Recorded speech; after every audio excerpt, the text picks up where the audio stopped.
That's it. I just know what's going through my mind. Do you mind if I get comfortable? Yes. Down home blues. Down home blues. All she wanted to hear was those down home blues all night long. Every other record or two, she said, take that fast music off and let me hear some down home blues. That's it right there. That's it.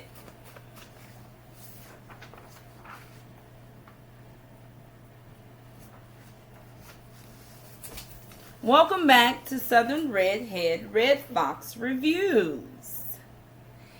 We are going to delve back into the research paper where the topic is blues was a form of liberation for African Americans during the Jim Crow era.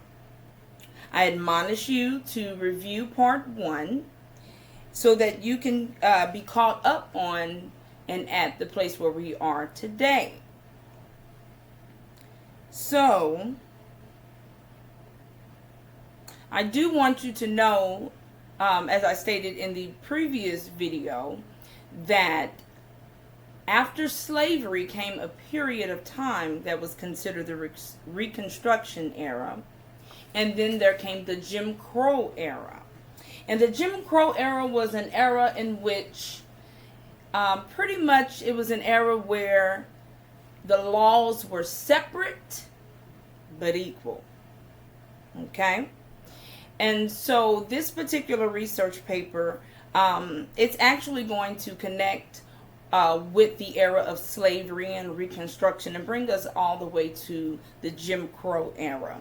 But I make mention of that because the blues was a form of music that was sang in the early, well, let's put it like this, late 1800s. It is documented, and so it carries all along the way, and of course, it's still sang by the blues musicians today. So, as you can see, I had to come on in my blues mood, because I love some down home blues, down home blues. All she wanted to hear was those down home blues all night long.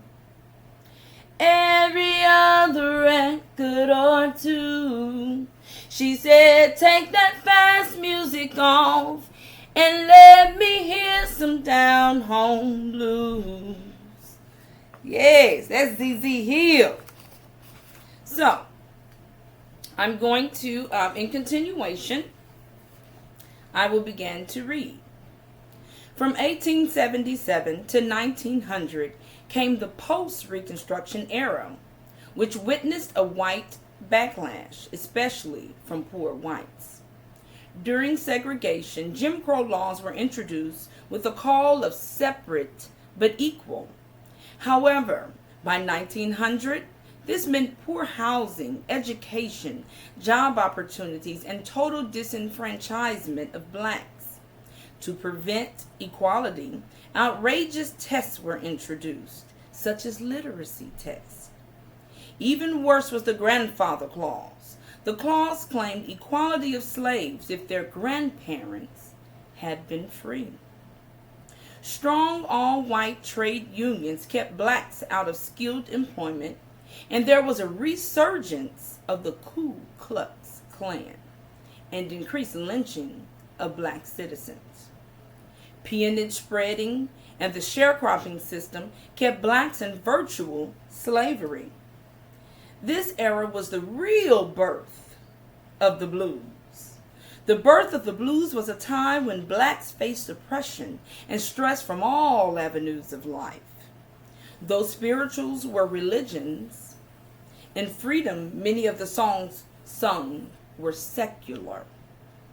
Having to face injustice and freedom brought about the song of everyday life and struggles. Slaves had faith that God would deliver them from the woes of the world, Once freed without the ideas of the Jim Crow system, former slaves had high hopes of being accepted in a country that stripped them of their rights from the very day of their arrival. Due to the Jim Crow laws enacted, some freedmen no longer sang of the divine Father changing their being in America. From this, the freedmen began to sing worldly songs that were not religious based.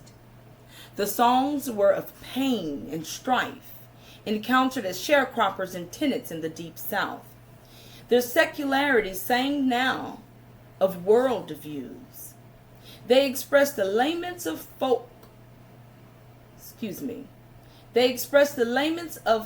Negroes over hard luck, careless or unrequited love, broken family, or general dissatisfaction with a cold and trouble-filled world.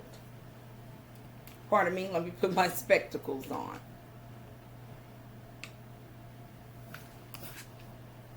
They express the laments of folk Negroes over hard luck, careless or unrequited love, broken family life, or general dissatisfaction with a cold and trouble-filled world. The liberation for African Americans through the blues, which was a secular style of music, shows that there was another hope to be freed in a separate but equal society. The freedmen and their descendants have endured centuries of bondage that only continue to fuel the desire that they will be also created equal. Whether in religious song or in secular music, they sang of a sincere hope to be liberated from their discriminations. Acquainted with spirituals as seeking celestial joys, blues sought no interest in heaven. The blues expressed their freedom to sound aloud the indifferences faced during the Jim Crow era. Though many of the lyrics sang of courtships and marriages, the use of man and woman was also personified the treatment from the white race. Furthermore, the sharecropping system followed Reconstruction.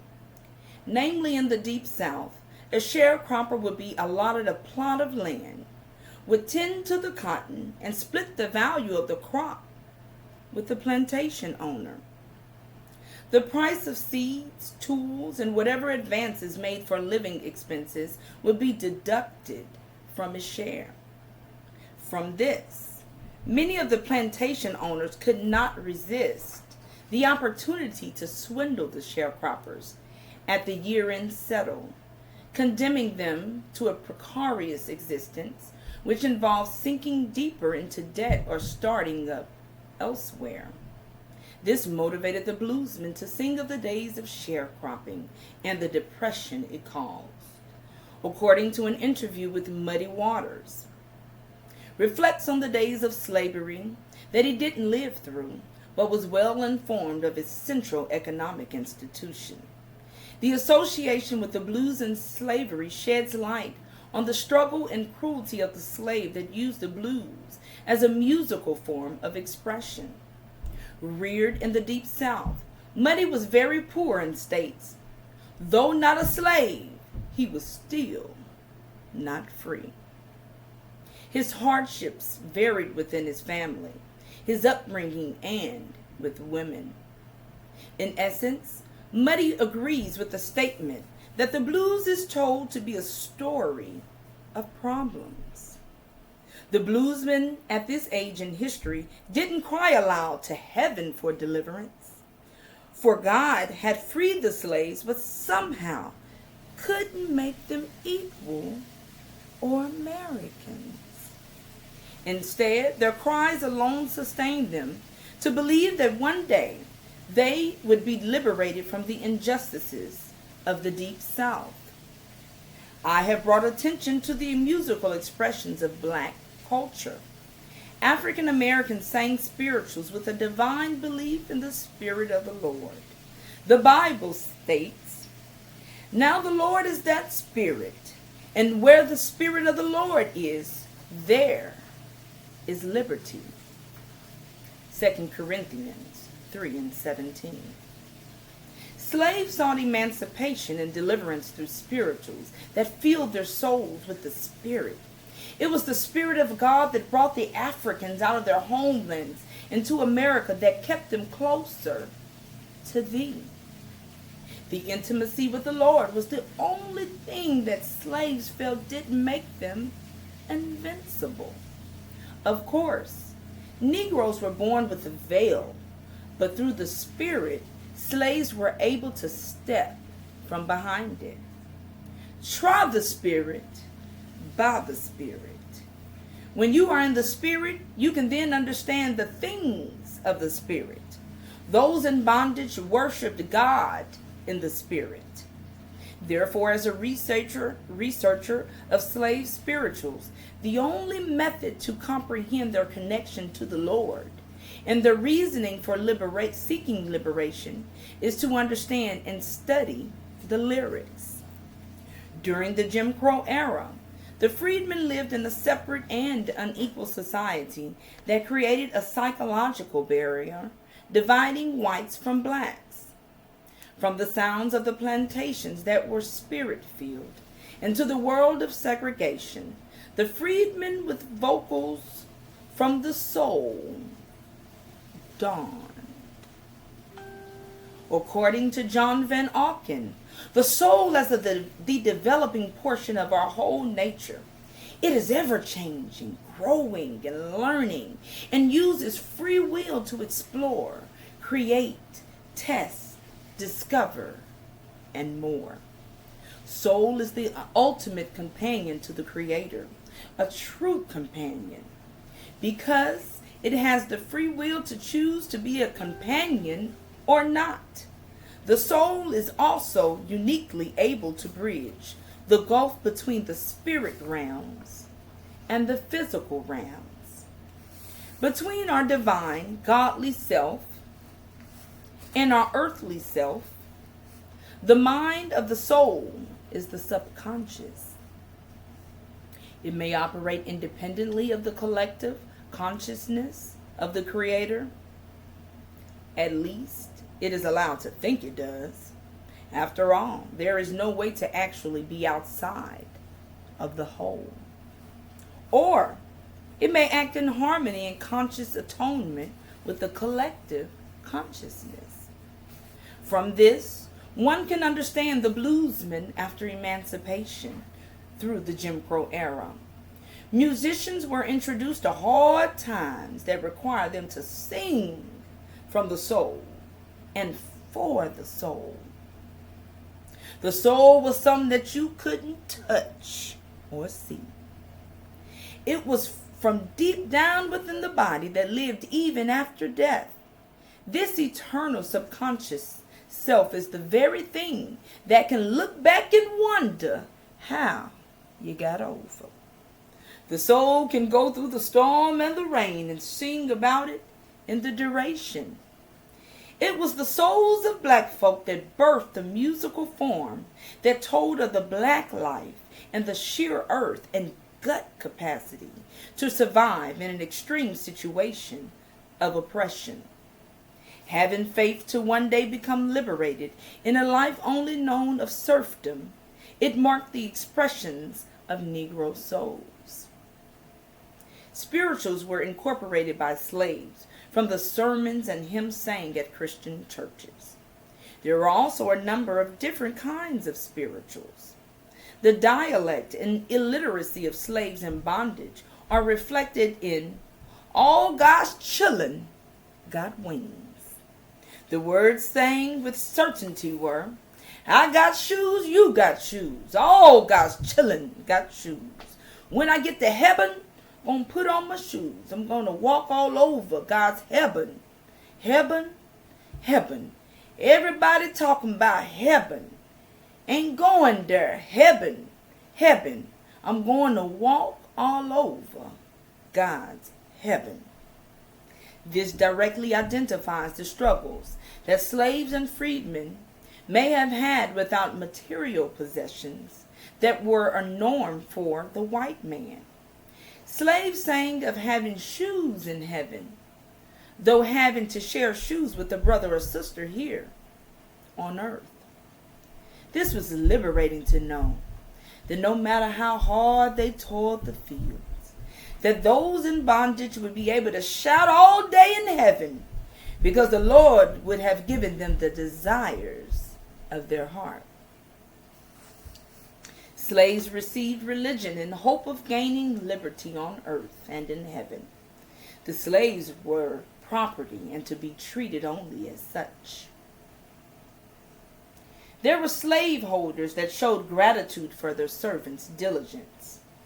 Additionally, there were also masters that held on to the concept of property, disregarding the idea of personhood.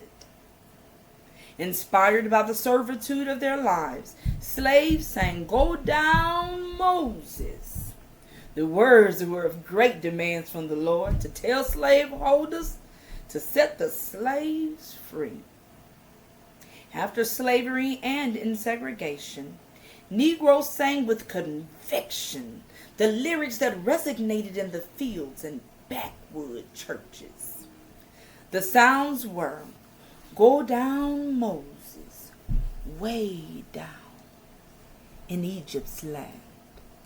Tell old Pharaoh to let my people go. Thus spoke the Lord, bold Moses said, if not, I'll smite your firstborn dead. Let my people go." Fortunately, Sojourner Truth, Frederick Douglass, and numerous slaves persevered to assist with the abolitionist movements. Born slaves, they too knew the misery and the infamy of their ancestors in shackles and chains. From the shackles and chains, they learned of the auction block. From the auction block, they were born on plantations, witnessing the trade of older slaves from younger, healthier hands. They remembered seeing slaves torn up by dogs and whipped unmercifully. Slaves recalled these instances and heard of events that occurred on nearby plantations when visiting relatives and friends. Slaves were destined to be free. With the continuation of spirituals sang during segregation, "Go Down, Moses" remained a common song with hopes of being freed from Jim Crow. Plainly stated, slaves sang, "Oh, freedom." This was a fundamental spiritual in the history of slavery that encouraged the slave to keep the faith. The echoes from the plantations were, "Oh, freedom, oh, freedom, oh, freedom over me. And before I'd be a slave, I'll be buried in my grave, and I'll go home to my Lord and be free." Indeed, spiritual sang of living in a free territory, as well as resistance to slavery. This song exemplified the stronghold of the spirit that lived on plantations among slaves. It was the spirit that lived among those in bondage that sang "Old Freedom." Albeit, they knew they could only live as slaves in America, seeing slaves buried in graves. Their day of liberation, freedom, and emancipation will be the day they would go home to their Lord and be free. The spirituals was a form of liberation. The spirituals as a form of liberation were revived in the age of the Great Awakenings.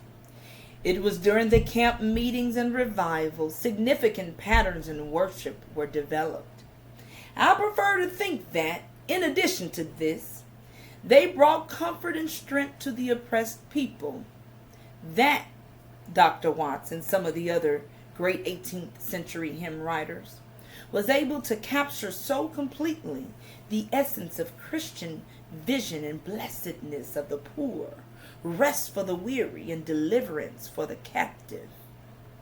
that he altogether transcends the cultural divide.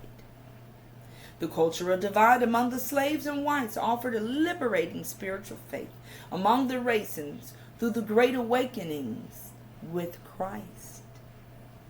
It will be to the shame of the church that equal anxiety was not aroused for the physical liberation of their captured children of God, but in comparison to the master's treatment of slaves as mere livestock, the influence of the church may be regarded as relatively humane. Though the Jim Crow era, in between was gospel music, influenced by both genres that were fundamental as a form of liberation with a religious tone. The black spiritual is, above all, a deeply emotional song. The words are most often related to biblical passages, but the predominant effect is of patient, profound melancholy. The spiritual was directly related to the sorrow songs that were the source materials of the blues. A number of more joyous spirituals influenced the content of gospel songs. Spirituals are on one end of the spectrum, and the blues are on the opposite. It would be difficult, if not impossible, to fully comprehend the initial significance of gospel music without appreciating the context of the depression within which it took shape. In slavery, the lives of slaves remained consistent. Unless slaves chose to seek freedom by becoming a runaway slave to the Union, they were always property of the shareholder. In Emancipation, Reconstruction, and during the Jim Crow era, the freedmen had to live with racist intimidation and violence. With white dominance over Negroes, telephone booths, water fountains, buses, restrooms, and cemeteries were segregated. This was the emergence of the blues that sang of experiences of emancipation, the Reconstruction period, and segregation. To sing of incidents from 1874 to 1954, many freedmen focused on particular burdens associated with freedom. Their new profound oddity of the world, the considerable options to marry, ability to educate themselves, their leisure, and their opportunities to praise God. Within the racial caste system of the South, lynching was a way for the whites to frighten Within the racial caste system of the South, lynching was a way for whites to frighten Southern blacks into submission. Many Negroes were informed of lynching and mob violence through various forms. Countless Negroes witnessed lynching from within their families, viewed dead bodies strung on trees in passing, and read the Crisis newspaper that published the lynching toll annually. Bluesmen in the Deep South resembled the griots of Africa as traveling musicians, often on the road traveling to perform their crafts during segregation. The blues player experienced and sang of both personal injustices of the heart and social injustices. Robert Johnson wrote a song called Crossroad Blues. The lyrics sang were, I went to the crossroads, fell down on my knees. I went to the crossroads, fell down on my knees. Asked the Lord above, have mercy now. Save poor Bob, if you please. Standing at the crossroads, tried to flag a ride. I tried to flag a ride. Didn't nobody seem to know me. everybody passed me by. This song speaks of the crossroad, where things happen because they have to. The crossroads is where things were destined to happen. His falling was a kind of helplessness. Knees usually have to do with remorse or pleading. The speaker is alone and cannot find either a friend or sympathetic passerby. Robert Johnson sells his soul to the devil at the crossroads, which were highways in the Deep South. This dramatic situation was of great consequence for a musician in the Deep South during Jim Crow, having to witness lynching, mob violence, threats, and humiliation. The psychology of fear was the chief ambition of white Americans.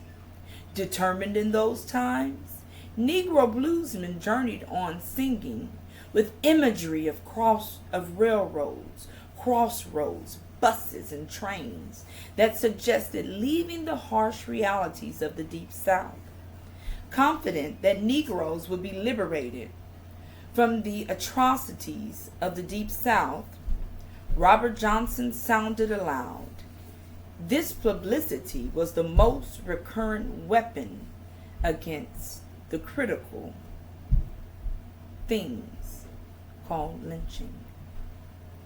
I will expound on how the economic system of the Jim Crow era played a vital role in the musicianship of bluesmen as a form of liberation. Charlie Patton was one of the first mainstream stars of the Delta blues genre. He was born in Hinds County, Mississippi. He moved to the Will Dockery plantation with his family.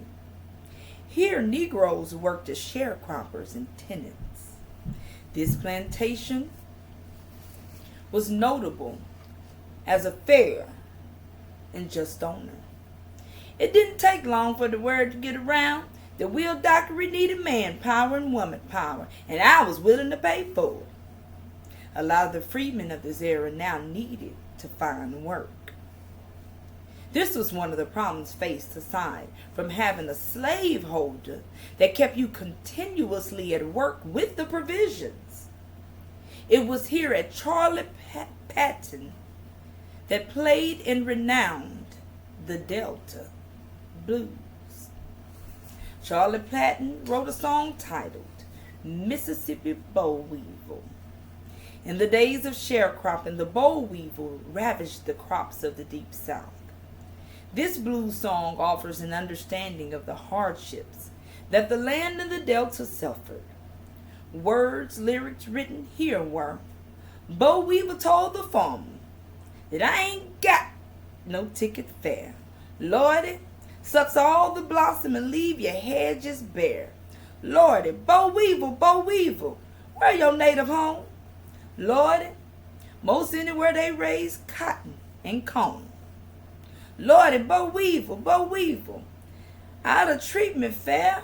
Lordy, the next time I did, you had your family here. Lordy. Let me repeat that. Boll Weevil told the farmer that I ain't got no ticket fare. Lordy, sucks all the blossom and leave your hedges square. Lordy, Boll Weevil, where your native home? Lordy, most anywhere they raise cotton and corn. Lordy, Boll Weevil, out of treatment fair. Lordy, the next time I did, you had your family there. Lordy. This was liberating for men that solely depended on finding work based on opportunities in the fields of the Deep South. What was more therapeutic about the insect scourge and song for himself and other Negroes were the percussions to confront, were the persuasions to confront their present conditions or opting to migrate north. The Great Migration was a pivotal moment in history for African Americans and for those that heard Mississippi boll weevil. In the separate but equal society deeply rooted in the South emerged the new Negro, along with disenfranchisement, along with enfranchisement, employment and self-discipline. Education, an attribute of the new Negro, became priority along with land ownership. Let me repeat that. Along with enfranchisement, employment, and self-discipline, education, an attribute of the new Negro, became priority along with land ownership. Some African Americans felt school was essential, providing protection from whites and employment opportunities. As a result of the desire to become educated, whites feared Negro knowledge would make them equal in power, influence, wealth, and enfranchise the Negro. Nothing too strong can be said in reprobation of the criminal waste of years resulting from lack of professional training of teachers, from careless or wicked appointments, and from inadequate salaries. Longer sessions and better schoolhouses and equipments are also essential. The unyielding efforts of teachers and advocates of schools in the South fought for education, adequate schools, funding, and qualified Negro teachers. This has been part 2 of my research paper titled Blues Was a Form of Liberation for African Americans During the Jim Crow Era. Thank you for stopping by Southern Redhead Red Fox Reviews. We have a third part reading, and after we're done with the full research paper, I will review it. Again, thank you for stopping by Southern Redhead Red Fox Reviews. I ask that you subscribe to this channel, comment if you like, and press the like button. Moreover, I ask that you subscribe. Again, thank you for listening to my commentary, and I'll see you at part 3. Blues was a form of liberation for African Americans during the Jim Crow era.